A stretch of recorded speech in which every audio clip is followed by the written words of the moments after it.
नमस्कार, आप देख रहे हैं मध्य प्रदेश छत्तीसगढ़ और मैं हूं आपके साथ मोनिका। शुरुआत करते हैं मध्य प्रदेश और छत्तीसगढ़ की अहम खबरों के साथ। एमपी के सीएम शिवराज सिंह चौहान ने भोपाल में स्मार्ट सिटी रोड स्थित स्मार्ट पार्क में पौधारोपण किया।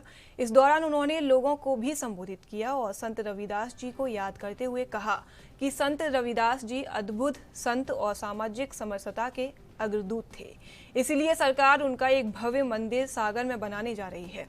और कहा कि ये बताते हुए खुशी हो रही है कि 12 अगस्त को पीएम मोदी के कर कमलों द्वारा संत रविदास जी महाराज के मंदिर का भूमि पूजन किया जाएगा। वहीं उन्होंने कहा कि अब 21 वर्ष से अधिक आयु की विवाहित एवं ट्रैक्टर रखने वाले परिवारों की बहनों को भी लाडली बहना योजना का लाभ मिलेगा। हमारी इन बहनों के लिए योजना में आज से पंजीयन प्रारंभ हो रहा है, जिसके लिए शुभकामनाएं। ऐसा चाहूं राज में या मिले ही सभी को अन्न, छोट बड़ सब सम बसे, रविदास रहे प्रसन्न। संत रविदास जी अद्भुत संत थे। भारतीय संस्कृति और जीवन मूल्य और विशेषकर सिया राम में सब जग जानी के भाव को मानकर उन्होंने न केवल भक्ति का बल्कि सेवा का भी एक नया इतिहास रचा। मन चंगा तो कठौती में गंगा, या प्रभु जी तुम चंदन हम पानी जाकी अंग अंग बास समानी। प्रभु जी तुम घनवन हम मोरा जैसे चितवत चंद चकोरा। प्रभु जी तुम दीपक हम बाती जाकी ज्योत जलत दिन राती। ये संदेश अपने आप में समरसता का अद्भुत संदेश था। उन्होंने अपनी भक्ति से, अपने सेवा के भाव से, अपने कृतित्व से एक ऐसा इतिहास रचा कि कई राजा रानी उनके शिष्य थे। वो सामाजिक समरसता के अग्रदूत थे और इसलिए सरकार, भारतीय जनता पार्टी की सरकार, संत रविदास जी का एक भव्य स्मारक मंदिर सागर में बनाने जा रही है। संत रविदास जी की जयंती के कार्यक्रम पर मैंने ये घोषणा की थी और अब वो घोषणा साकार हो रही है। 5 यात्राएं प्रदेश के अलग अलग 5 कोनों से आज। खबर छत्तीसगढ़ के सरगुजा से है, जहां अंबिकापुर में केशवपुर के निजी स्कूल में आयोजित शाला प्रवेश कार्यक्रम में प्रदेश के उप मुख्यमंत्री टीएस सिंहदेव शामिल हुए, जहां स्थानीय लोगों और स्कूल प्रबंधन ने उनका जोरदार स्वागत किया। इस दौरान उन्होंने पूजा अर्चना कर करीब 400 बच्चों को शाला प्रवेश करवाया और बच्चों को साइकिल भी वितरण की। वहीं शाला प्रवेश को लेकर छात्रों में खासा उत्साह देखा जा रहा है। वहीं टीएस सिंहदेव ने मीडिया से बात करते हुए कहा कि बेहतर माध्यम से अंग्रेजी मीडियम स्कूल में बच्चों को पढ़ने का अवसर मिलेगा।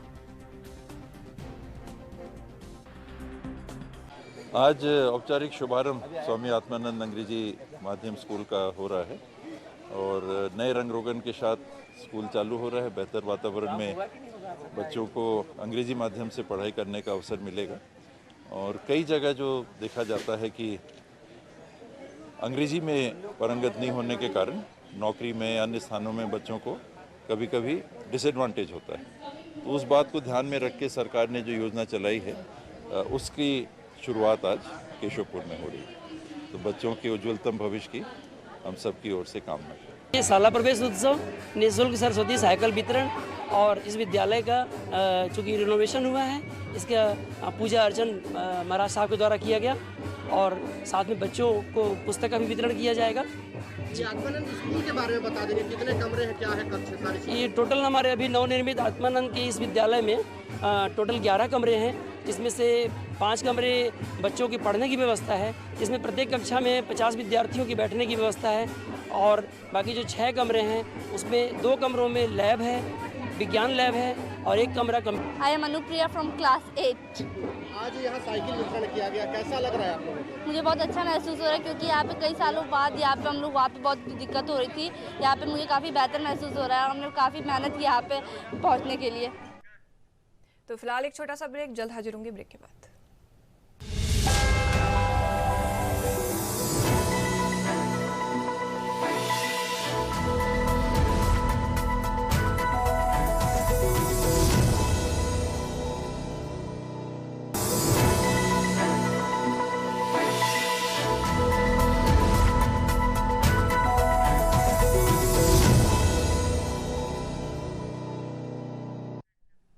ब्रेक के बाद स्वागत है आपका। नजर डालते हैं खबरों पर। द्वितीय विश्व युद्ध के भूतपूर्व सैनिकों और इसमें हिस्सा लेने वाले दिवंगत सैनिकों की पत्नियों की सम्मान निधि में मध्य प्रदेश सरकार इजाफा करने जा रही है। गृह मंत्री और जेल मंत्री डॉक्टर नरोत्तम मिश्रा ने बताया कि सम्मान निधि अब 15,000 रुपये प्रति माह दी जाएगी। भोपाल में अपने आवास पर मीडिया से चर्चा में गृह मंत्री ने ये भी बताया कि 15 अगस्त को आजीवन कारावास की सजा काट रहे 182 कैदी रिहा किए जाएंगे। हालांकि इसमें कुछ शर्त है। जिन बंदियों की सजा में अपील लंबित है तो ऐसे केस में निराकरण के बाद ही इनकी रिहाई हो सकेगी।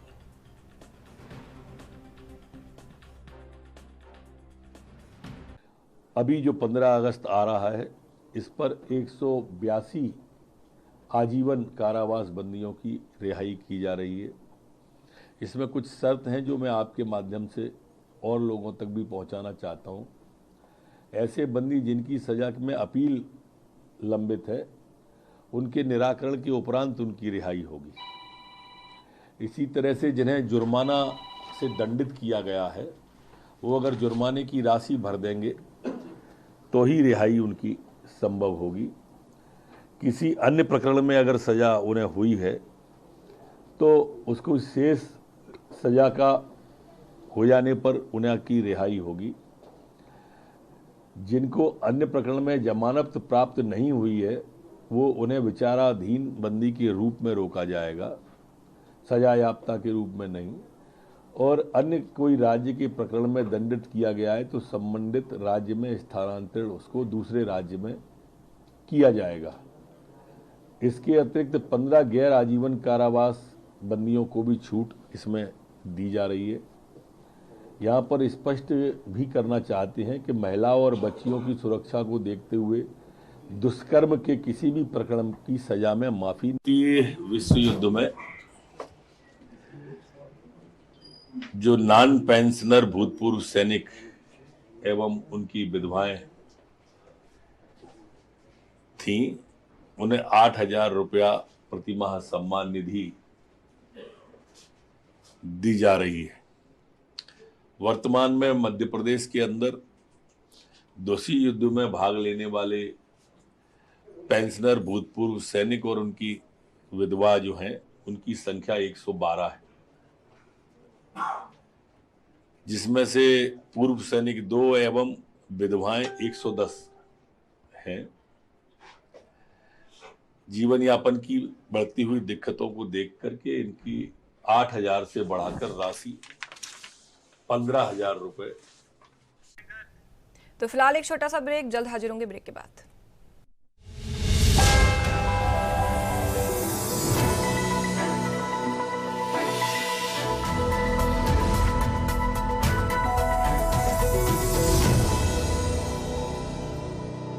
ब्रेक के बाद स्वागत है आपका। नजर डालते हैं खबरों पर। एएनबी न्यूज से छत्तीसगढ़ के दुर्ग से बीजेपी सांसद विजय बघेल ने विशेष बातचीत में मणिपुर मुद्दे को लेकर विपक्ष को खूब खरीखोरी सुनाई। बघेल ने कहा कि विपक्ष के पास कोई मुद्दा नहीं बचा है, इसीलिए मणिपुर जैसे संवेदनशील मामले में भी विपक्ष ओछी राजनीति पर उतर आया है। छत्तीसगढ़ विधानसभा चुनावों को लेकर उन्होंने दावा किया कि इस बार सरकार प्रदेश में बीजेपी की बनेगी। उन्होंने कहा कि मुख्यमंत्री का चेहरा कौन होगा ये बाद में तय किया जाएगा और चुनाव भी सामूहिक नेतृत्व में लड़ा जाएगा। वहीं उन्होंने स्वयं के विधानसभा चुनाव लड़ने की अटकलों से भी इनकार नहीं किया। बीजेपी के घोषणा पत्र समिति के भी अध्यक्ष विजय बघेल ने कहा कि इस बार छत्तीसगढ़ के लिए वो संकल्प पत्र लेकर आएंगे। मुद्दे को लेकर देश भर में गरमाई सियासत शांत होने का नाम नहीं ले रही है। विपक्ष लगातार सरकार पर हमलावर है और आरोप लगा रहा है कि केंद्र सरकार संसद के अंदर चर्चा नहीं चाहती। लेकिन विपक्ष दूसरी ओर जिस तरह से सरकार को घेरने की कोशिश कर रहा है, इस पर बीजेपी का क्या कहना है, केंद्र सरकार का क्या कहना है, इसी पर चर्चा के लिए छत्तीसगढ़ के दुर्ग से बीजेपी सांसद विजय बघेल हमारे साथ हैं। बघेल साहब, बहुत स्वागत है आपका एएनबी न्यूज पर। मेरा पहला सवाल आपसे ये है कि मणिपुर जल रहा है, लेकिन संसद भी कहीं ना कहीं जलती हुई सियासी तौर पर दिखाई दे रही है। मणिपुर कब शांत होगा और संसद में कब शांति के साथ जो कार्रवाई है वो शुरू हो पाएगी? मैं तो सिर्फ इसमें एक ही बात कहूंगा कि जो विभत्स घटना वहां हुई है, जो दरिंदगी हुई है, वो मानव समाज को शर्मसार करने वाली है और जितनी भी निंदा की जाए वो कम है। और जो आरोपी हैं उसको उसी के अनुरूप सजा मिलनी चाहिए जो अपराध उन्होंने किया है। ये सारा देश इस बात को बोल रहा है और वहाँ पर जब ये मोमेंट आए, जब जानकारी लगी उस वीडियो के माध्यम से, तो तुरंत कार्रवाई हुई और माननीय मुख्यमंत्री जी खुद आकर बोले, माननीय प्रधानमंत्री जी ने अपील भी किया यहाँ से, लोकसभा में उन्होंने अपनी बात भी रखी बड़े मार्मिक तरीके से। जो आज के जो परिवेश है इस घटना से संबंधित उस दृष्टिकोण से, और 4 लोगों की गिरफ्तारी भी हुई, लगातार कार्रवाइयाँ हो रही है। जब इस तरह की कार्रवाई हो रही है तो हल्ला क्यों? कार्रवाई तो चाहते हैं, अपराधी पकड़े जाए, अपराधी को सजा मिले। सदन में भी बार बार इसी बात को हमारे नेतागण बोल रहे हैं। हमारे माननीय प्रहलाद जोशी जी पहले निवेदन किए, फिर माननीय राजनाथ सिंह जी निवेदन किए, माननीय अमित शाह जी भी निवेदन किए आज, और स्पीकर महोदय भी बोल रहे हैं कि भाई आप हल्ला गुल्ला छोड़िए, चर्चा कराने के लिए तैयार है सरकार, आप चर्चा करिए, सारी बातें लोगों के सामने आ जाएगी। ये झूठ बोल रहे विपक्षी, और इनकी आदत सी झूठ बोलने की, सिर्फ हंगामा करके मुसीबत खड़ा करना इनकी आदत बन गई है। जब उस इशू में बात कर रहे हैं तो आप बात करिए ना, और ये झूठ बोल रहे हैं, बात करना नहीं चाहती। अरे भाई, संजय सिंह ने बात करने की कोशिश की। उनका कहना है कि हम ध्यान आकर्षण लाने की कोशिश कर रहे थे, सदन और सभापति का ध्यान इसी मुद्दे पर हम लाना चाहते थे, लेकिन उनको तो आपने निलंबित करवा दिया। नहीं, इस तरह हरकत करके करेंगे तो वो तो हमने कहा निलंबित कराया, वो तो सभापति जी का विशेषाधिकार है, भाई शिकायत करना हमारा धर्म है। इस तरह के अगर वाहियात किस्म के हरकत होंगे लोकतंत्र के उस मंदिर में तो क्या हम चुप रहेंगे? वही लोग को खुली सीट मिली है क्या? सरकार में है तो क्या हम अपराधी हर चीज में? और अभी के जो विपक्ष को देखो तो सिर्फ और सिर्फ अनर्गल हरकत करना और लोकसभा का समय बर्बाद करना, राज्यसभा का समय बर्बाद करना। जब चर्चा कर, ये तो पूरा देश देख रहा है ना, आज तो संसद टीवी के माध्यम से पूरा देश एक एक कार्रवाई को देख रही है, एक एक शब्दों को सुन रही है। तो किसके पास बोल रहे हैं लोग कि सरकार बात नहीं करना चाहती? सरकार तो बात करने के लिए तैयार है और ध्यानाकर्षण लाने के लिए तैयार थे। किस रूप में बोले हो? अरे उसका तरीका होता है, और अगर उस तरीके से आप बात करोगे तो शिकायत होगी, जिससे संसद की मर्यादा भंग होती है। और उस पर संज्ञान लेके माननीय लोकसभा अध्यक्ष जी ने, वहाँ पे राज्यसभा के अध्यक्ष जी ने उस पर कार्रवाई की है, और कितने बार उसके ऊपर कार्रवाई हो चुकी है, लेकिन बेशर्मी का हद है, मानना नहीं है। और जो एक झूठ का पुलिंदा था ना इनका घोषणा पत्र का, वो सब कल ही खुल चुकी है।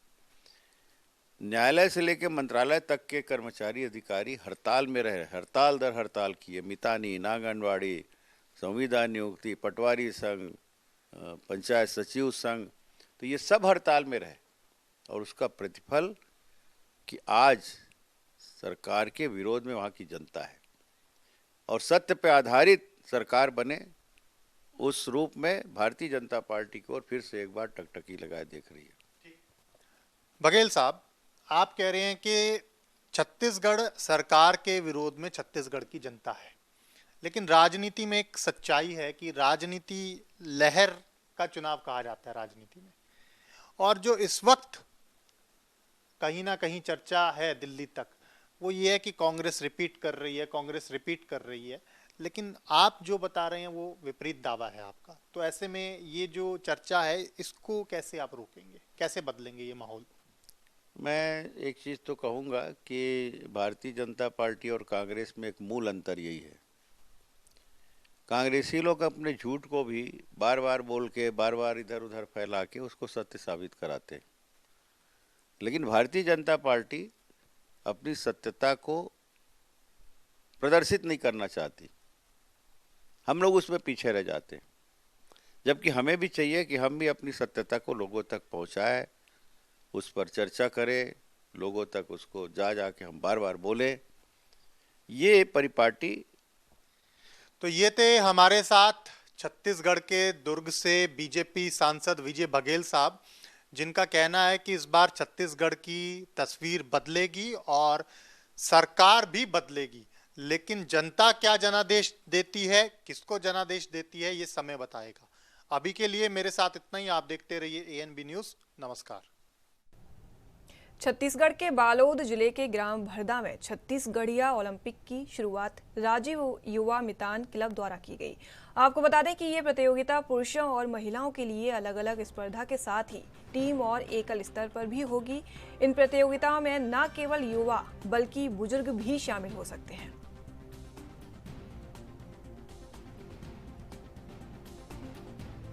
योजना अनुसार ये ओलंपिक का खेल शुरू हुआ है। हरेली के दिन शुरू होना था, लेकिन पानी गिरने के कारण से हमारे गांव में आज सोमवारी त्योहार है, सोमवारी त्योहार के दिन ये चालू किया गया है और इसमें बहुत सारे बच्चे और महिलाएं अपने मन से इच्छा से भाग ले रहे हैं।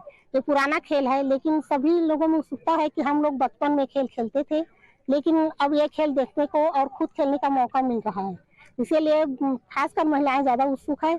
इससे हमें फायदा है कि महिलाएं कम से कम आगे आकर कुछ खेलने के, कुछ बोलने के लिए सीखना चाहती हैं और इसी माध्यम से कुछ सीख पाते हैं और बाहर निकलकर खेलने के लिए हिचकिचाना जो था वो अब निकल चुका है, अब खुलकर खेल। छत्तीसगढ़ के ये पारंपरिक खेल है, जैसे कबड्डी, खो खो, गिल्ली डंडा, पिट्टूल आदि आजकल के बच्चे सब भूल गए हैं। उसी को उजागर करने के लिए छत्तीसगढ़ के शासन द्वारा, हमारे प्रिय मुख्यमंत्री के द्वारा यह योजना चला है कि छत्तीसगढ़ ओलंपिक खेल करवाना है और पुराना खेल जैसे भूल गए हैं उसको उजागर करना है।